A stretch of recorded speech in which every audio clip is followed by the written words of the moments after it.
Wondering if I'm cut out for it. I'm running in and out of consciousness. I'm staring at the surface, knowing that it's worth it. Can I shake the doubt? I'm wondering if I'm cut out for this. Breathing in, breathing in.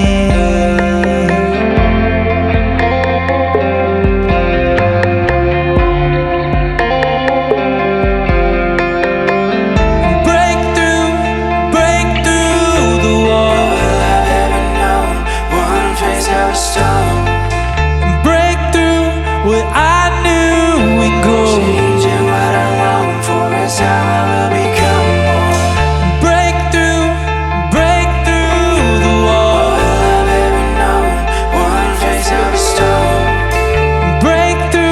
What I knew and go. Changing what I long for is how I will become.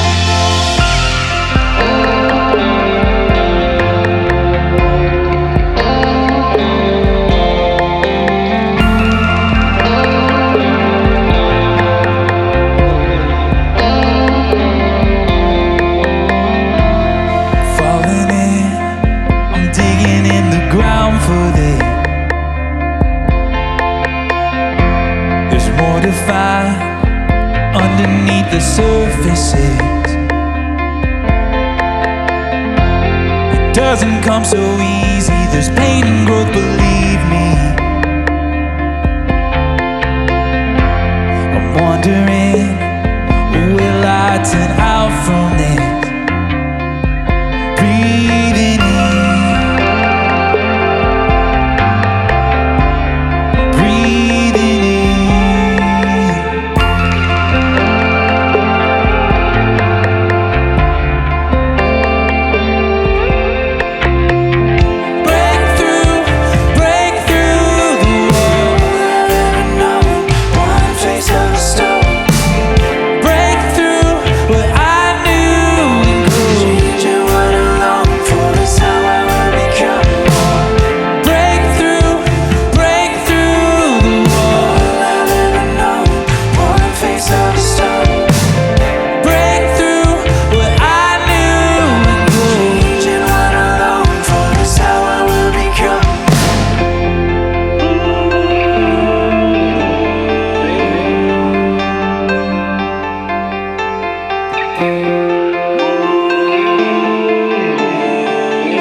On its way.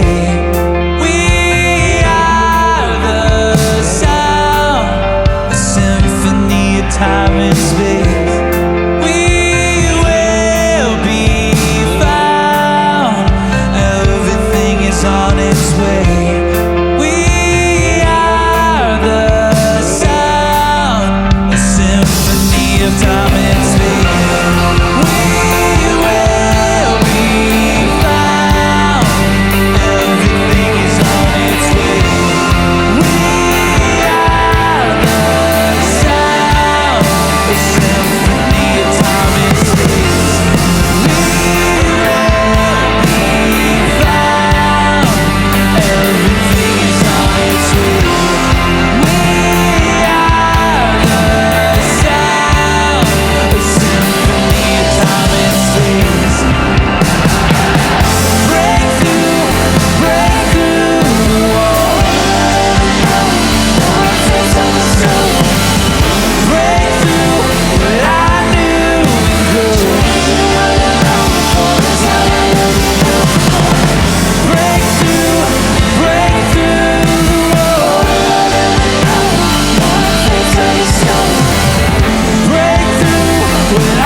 a storm, clouds raging deep within. The Prince of Peace came bursting through the wind. The violent sky held its breath, and in your light I found rest. Tearing through the night, riding on the storm, staring down the fight.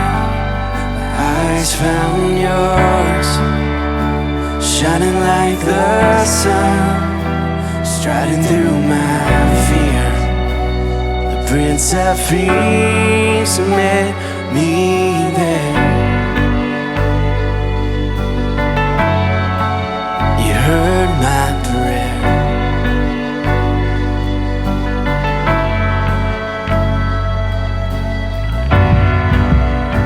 Hope like the sunlight piercing through the dark.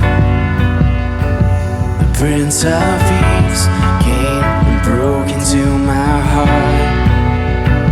The violent skies, the empty grave, and in your light I found grace.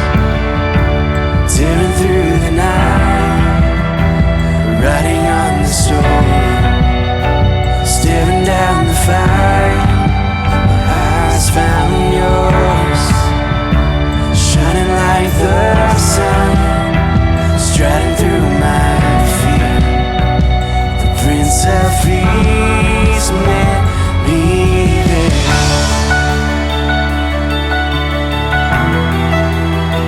And you're always there. And you hear my prayer.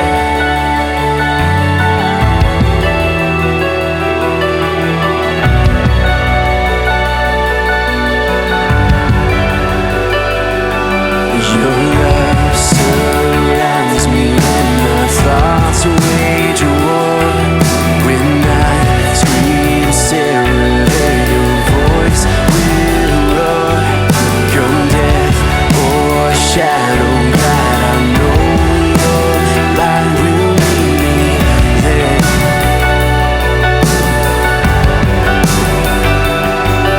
When fear comes knocking, there you'll be my guide. When day brings trouble, there you'll hold my heart. Come storm or battle, God, I know your peace will meet me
Be still, my heart, and my soul will ever know that you are God, and you heard my prayer.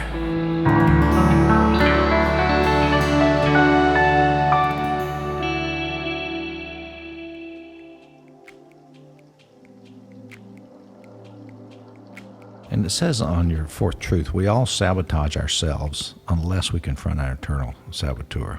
Explain what you mean by that. The saboteur is a self-created part of me that protects me essentially from two things, but could be more things. One of the things the saboteur protects me from is rejection, and another one is failure. And I tell the true story of a college boy. I'm not going to tell you it's really me, but it was really me. But there I am in college, Larry, and I see this girl who's just everything I would want in a girlfriend, and she's just lovely, and she's athletic, and she's funny, and she's sweet, and it took me forever and ever to get up the nerve to ask her out, and I did. I finally did, and to my amazement, she said yes. And we went on this fantastic double date that lasted for hours and hours. It was the best date I had ever had in my life up to that time. And when it was over, I walked her back to her dorm, and we sat on the stairs and we talked another hour and a half. And I don't even remember how I got home. I think I floated all the way home on a cloud. And then you know what I did? I never asked her out again. Now that story makes no sense, except it did to me at the time, because the fear was, she's way out of my league. What would she want in someone like me? And so rather than risking rejection by trying to follow that up with another date and maybe a relationship, I did nothing. And the semester ended. She transferred to another school and never spoke to her again. Never had the chance to say years later, so how was that date for you? And what would have happened had I asked you out again? But that's an example of sabotaging myself. Now, there's so many stories of people who sabotage themselves out of fear of commitment, out of rejection, out of failure. A woman loses 25 pounds, and people start telling her how great she looks, and she can't handle that attention, so she put 35 pounds on right away. And this is a woman who showed me her kindergarten picture. She said, "You could pick me out. I'm the one that takes 2 chairs." She had always been accustomed to being the little fat girl, and to have attention for people telling her how great she looked. It's like, no, can't handle that. So there's story after story after story of people who had a chance to succeed in some way, or grow or prosper, and they got out of their comfort zone and they immediately found a way to pull the plug on that. We see it with athletes. They have so much more potential, but MVPs have had that happen. They have a great season and they get that award and they never have another great season again. Right. It just messes with their head. And I think that emotionally, mentally, we can help people say, "Hey, you are your worst critic. You are. And you are your worst saboteur. Just be who you are." Hey, thanks for watching. We're in week 4 of this series called Remind. We're really looking at Chris Cortman's book about 10 truths for a healthier mind. And I have with me today my daughter, Laura Aviles, and she is a licensed clinical social worker, and she does counseling for her profession. She sees people all day, every day, and talking about the mind. And I thought it'd be great to have her on today to talk to us about some of these concepts, because it's right in her wheelhouse. Yeah, thanks for having me. So I want to start with the beginning. How did you decide at some point that you were going to be a counselor? Because when you went to college, that was not on my list of things you were going to do. No, I definitely changed my mind over the years. And it wasn't one thing. It was just a couple of different things. One of the one of the memories I can look back to is I was in a concert choir and I played the piano for them as an accompanist. And we traveled on weekends and we sang at different churches. This was my freshman and sophomore year of college. And we would stay at different houses from the church that we were singing and performing at. They would open their homes to us and we would stay there. And on the ride home, a couple of different evenings, I would just ask our hosts, some questions about themselves, and they would be very open with me. And I just really was interested in their story. I wanted to hear what they had to say.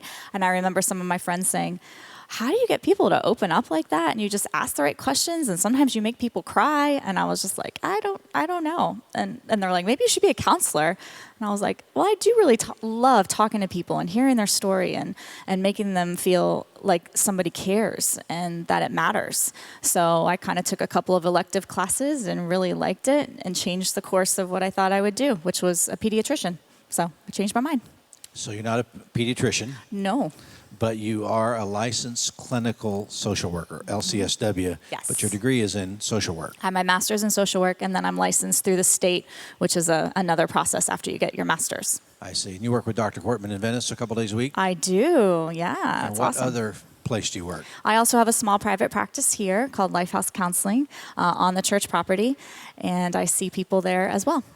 So if you don't know, Laura's one of our ministry partners, and she has a counseling office on our campus, and she helps with those who have needs. And we sometimes scholarship people to you because this is something that you pay for. It's not a free service, but it's compared to other people in town who do this, the fee is significantly reduced. Right. Mm-hmm. So that is available for you if you ever want to be a part of something like that. So we want to just make that up front. But so let's start with this fourth truth of the day. Okay. And it's this. We all sabotage ourselves unless we confront our internal saboteur.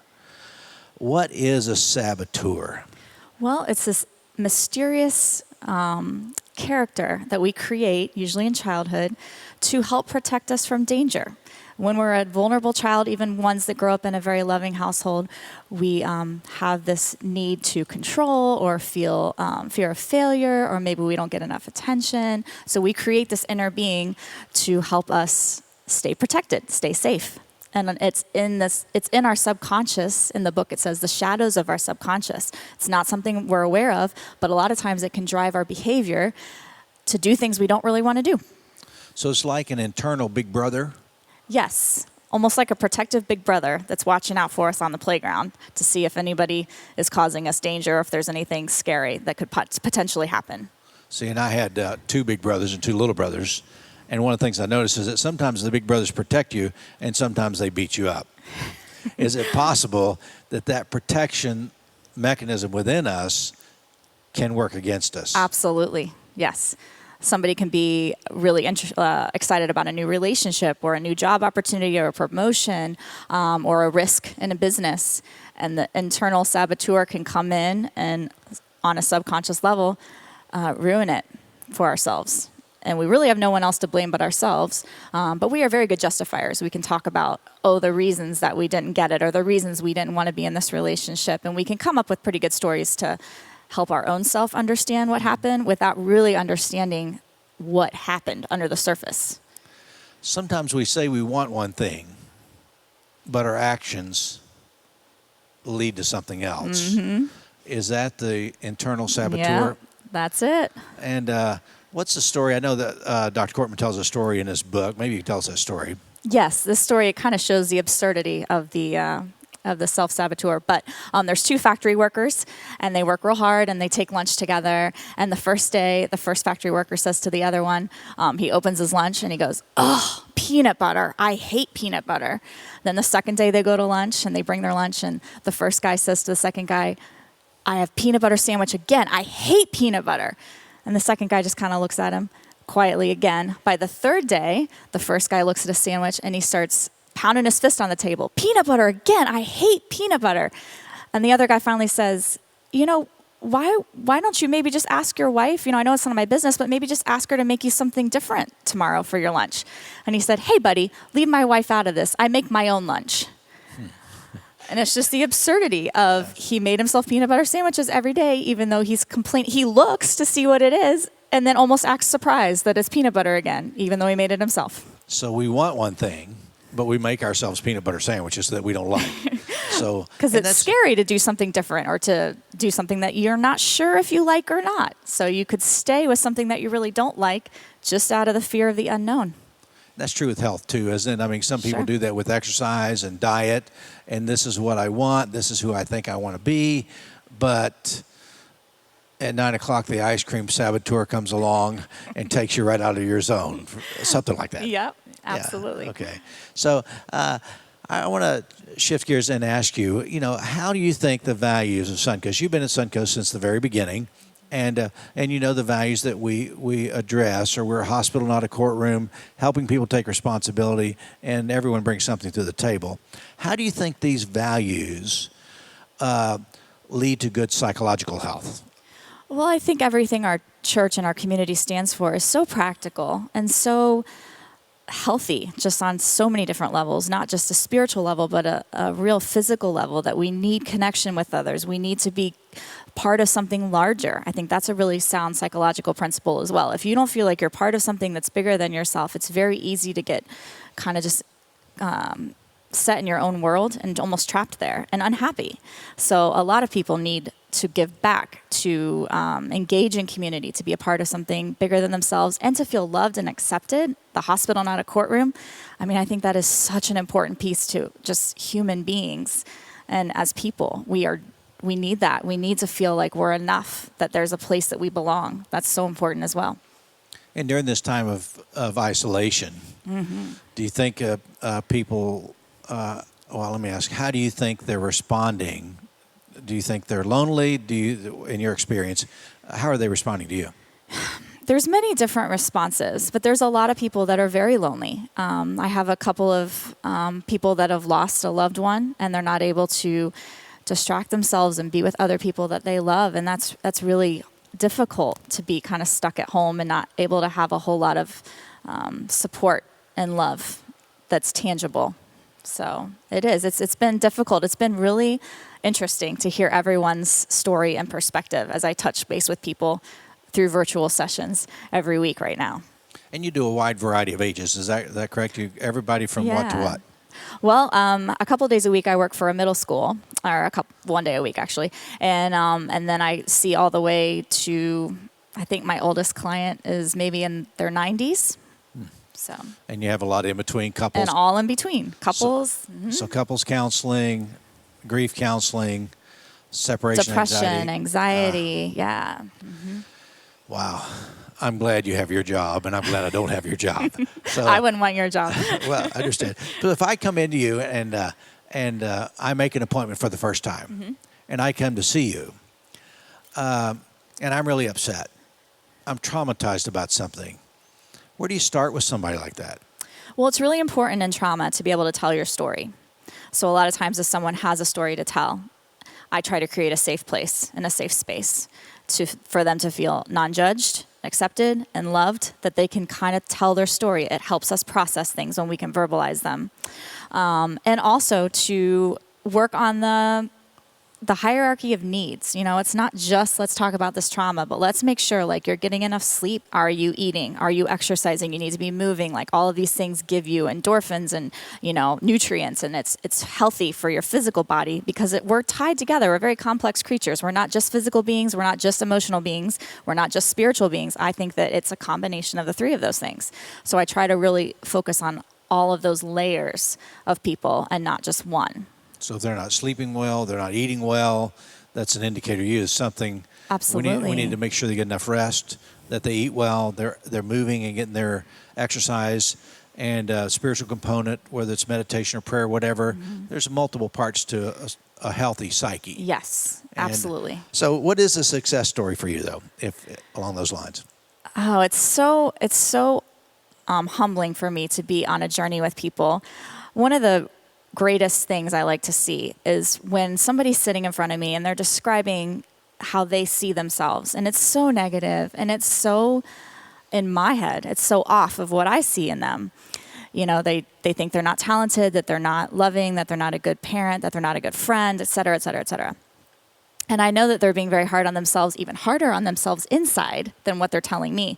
And there's so many times where I'm like, I wish I could take my lens off and give it to you so you could see yourself the way I see you. And I'm also reminded that I feel like that's how God sees us a lot of times. There's so many of us that we're really hard on ourselves, and we see a lot of negativity in ourselves, and sometimes it's blinding instead of the positives and the strengths and the gifts that God's given us. And I think a lot of times he probably feels the same way. Like, I wish you could see yourself as the amazing, unique individual that I created you to be, and just love ourselves more. So back to the success I got off. But when I can work with someone for a while, and then they'll come back on a day and say, this happened to me, or this was the situation, and I in the past I would have immediately beat myself up and thought this or that, and they'll say, but I remembered, you know what? I am amazing, and I'm unique, and I'm created, and I'm valuable, and I was able to just kind of stand in that and be strong in that and feel so much more confident. And that is so exciting for me to hear those stories. Well, do you think people who feel good about themselves are less apt to sabotage themselves than people who feel poorly about themselves? Yes, I do. I think that you've strengthened those strengths and parts of yourself that you really do like and are grounded in. And I think that helps you not go to the negative pieces of yourself as much. So a little boy that's been told he's just worthless and he's just a problem and he's stupid, later on, some of those early conversations can so damage him that he spends years trying to create a better self-esteem for himself. And sometimes he sabotages himself because I'll never be good enough, because he just believes these early comments. Mm-hmm. Yes, it happens all the time. So I love to tell the story about my mother. When I was about 5 years old, I have 8 brothers and sisters, and maybe at 5 years old, it was only one, the baby hadn't been born yet, but I remember one day I climbed into her bed as a little boy, and she pulled me up, and it was kind of a cold time, and she was snuggling to me, and she said, I want you to hear me. And I said, okay. She said, you can be whatever you want when you grow up. There are no limits for you. Whatever you want, you can be. And why would a 5-year-old remember something like that? And I'd say it's changed. It changed my life. And I'm glad I didn't grow up with her saying, you're just trouble.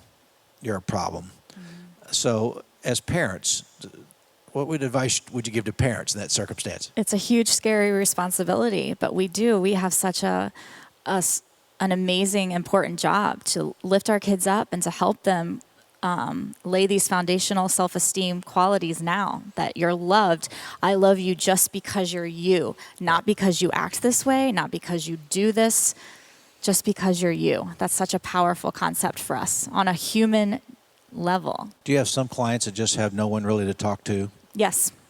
And you find you get to know lots of information that may not necessarily be about what we need to talk about today, but just because they need to talk. Yeah, sometimes it's just me being a support system to them and just somebody to talk to, even if though we don't go real deep into any psychological principles. Sometimes it's just a conversation and a connection that's so important. Well, that's really amazing. So I know we're in a different era, and I know that this topic about good mental health, that many people are struggling today with mental health. I mean, they get depressed, discouraged, despondent. I mean, isolation is, for some people, it's not so bad.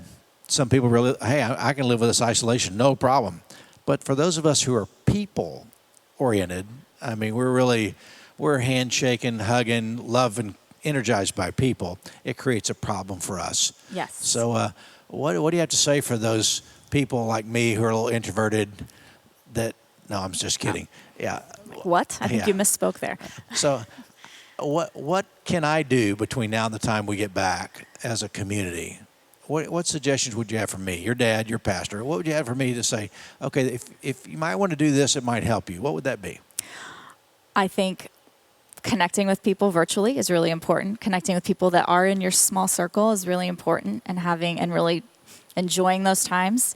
I think that finding something that you don't normally have time to do, that you could pour all that extra energy into, is really this is a great time to get projects done, to start a new hobby, to practice an instrument, something that you've always wanted to do. I think that's a really good way to just utilize all that extra energy that could be burned in a social situation, to feel like you're doing something that you've wanted to do for a while and you just haven't had the time or made the time. Yeah, one of the things I have discovered is I spend a lot more time with your kids in the pool. I know that's been a great thing for me. It's been good for me too. So it's been so that so you look for the silver linings Absolutely. behind the clouds. Yes. And some of the things at Suncoast, we miss each other. We know people are hurting. The Suncoast-cares.com funding has done a lot to help people in so many different ways. So we're trying to find all the good that we can in this Yes. time. Read the book you need to read. Still take walks and spend exercise and do those things. I think it's well said. Yeah, silver lining is such an important thing because it's so easy to dwell on the gloom and doom or dwell on one thing that we're limited on right now, and to shift that thinking and reframe those thoughts into something that's positive is hard, but you get better and better at it too, and it's just makes you so much more happy and content on a Right. deep level. Right. Well, so in Dr. Cortman's book, I want to get back to that, and he's wonderful in the interview, and you can watch that more online if you want during midweek. But he gives a 6-step process to keep our saboteur under control. I'm going to mention these to you, and we can talk about them. The first thing it is, you need to embrace that saboteur. If he is like a big brother to protect us, we need to embrace the good part, but the negative part with that would be what? Well, I think remembering that the intention behind the saboteur is for our own protection. So they're not our enemy, but if they, have their own ideas of what's safe, we need to be communicating logically with that part of us. Like, okay, I know this feels really scary, but worst case scenario is I Right. can handle that. That sort of talk. So we embrace it. Second thing he says, you address it. What am I really afraid of? And when you do your counseling, what are some of the common fears that people have? I mean, it could be fear of success, fear of vulnerability, fear of exposure, that I'm not really who I say I am, fear of failure. Did I say that one? There's a lot of different ones. Fear of losing control. Relationships, love, all those kind of Oh, fears. yeah. So you embrace the saboteur, you address it and say, okay, I know it. I know you're going to feed off my fear. Yeah, which fears are you feeding off of, and address those, yes. And then the third thing he says is adapt. When he says adapt, does that mean stay the same? Well, I think it means that we figure out a way to almost work together with that part of us, that we bring it to the light instead of it staying in the darkness. We understand it more, and we say, hey, I recognize that this voice is telling me to act a certain way that I don't want to do. So how do I adapt and change and not do that and find myself in the exact same cycle over and over again? Right. So you try, and you try to change, but you may fail. You may fail. Yeah. Absolutely. I love the story he tells of Michael Jordan, who's one of the great basketball players of all times. In a commercial once admitted he missed more than 9,000 shots in his career, 27 of those as the buzzer went off to lose the game. Yes. And I went, wow, he admitted that his success came from failing repeatedly and overcoming his failures. Right. So embrace, address it, adapt it, and then make a plan. So what would a plan look like if I want to help myself deal with my saboteur? Well, I think planning is really important, and having some ideas and ways of thinking differently, and going to those and thinking, okay, this is what the message I'm receiving right now. I know where it comes from, and now I have to think differently. I have to act differently, and those are some of the things that I would talk to people about. Like, what would that look like if you feel afraid of a relationship? Let's write down some steps that you can take, and in order to even initiate that and to not be in your own way once you get into it. Right. So embrace it, address it, adapt it, and then create a plan. And the next thing is very obvious. It's act. Put the plan in place, because plans don't mean anything if you don't. Right. If your practice it. plan's just on the wall and you never even try to do it, it's not going to do any good. Do you have clients that come in, you guys resolve that we're going to do these 3 things this week, and they come back and they don't do them? Oh, yeah, all the time. So you got to keep nudging them. Hey, if you want different results, you need to change the way you do things. Yeah. And the And last we're thing, all human, and it happens, I and understand. no judgment. No, I agreed. But the last thing he says is thrive, and this is my favorite part of the whole thing. So, you embrace it, address it, adapt to it. You got to make a plan, then you act according to the plan, but then you thrive. Live your life and love people. Keep a positive attitude. Try and try and try and keep a smile on your face. And I think sometimes it changes a lot of who we are. So I think the last statement says, remember the most important aspect of any situation is what you tell is what you tell yourself about it. Yes, our own perspectives are so much more powerful. And he says in the book that our nervous system responds to the way we see a situation, not the reality of it. It's very possible that in this pandemic, this quarantine, things are opening up, but some of us still have some fears and some concerns. Let's look at them, address them. Don't let panic take over, and create a plan. And the ultimate goal is that you thrive. Right. So, Yes. So this is my daughter, Laura. Thank you so much for being here today. Thank you. And I want to say a prayer for us, and then I want to tell a story which you're a part of. So let's pray. Father, thanks for your love and grace. Thanks for teaching us some things about the way we're constructed. Forgive us for the times we fall into fear and panic, and we just get so overwhelmed. In a moment like this, may the presence of Christ, the peace of God, be ours. Thank you for your love and grace, we pray in Christ's name. Amen. So, I was thinking about this story to conclude this today. I won't tell the year, but when Laura was about 6 years old, as we were moving from Fort Myers, Florida, up to the Monticello area near Tallahassee, my nephew, who was about 21 years old, passed away. We unloaded our furniture quickly because I needed to go to Nashville to be with the family, and Becky said it's too much chaos. She'd stay and prepare the house, and I left the kids, 3 kids and Becky there, and went with my sister to Nashville, stayed a couple days for the funeral, and because I was a new pastor in that community, when I came back, I had to go to some big church assembly in Jacksonville. So it was another day or two in Jacksonville, so I'd been gone about a week. I was totally exhausted, but I left that evening after the last session at 11 o'clock at night or something and drove back home because I just wanted to be home so desperately. And I got home, and I'd crashed at 1 or 2 o'clock in the morning, but about 7 o'clock in the morning, this little 6-year-old came into the room where I was sleeping, and her mother was trying to keep her out. And she kept saying, don't wake him, because she saw you in there. And she just was very quiet and walked right up within 6 inches of my face and put her face right here. And when she did, I opened my eyes, and there she was. And she said these words, I just want to see him. And it's a little 6-year-old that's been missing her dad. And in those moments, I thought about that story. No matter how fatigued I am, no matter how much I've been hurt or damaged or lost or lonely because of social distancing, quarantine, or whatever, I have good news for us today. Right where we are, God is not asleep. He hasn't forgotten about us. But join me as our hearts cry together. And this is true, my heart's cry. I just want to see him during this time. And my answer to that is, he is here, and he loves you, and so do I. God bless. Thanks for watching.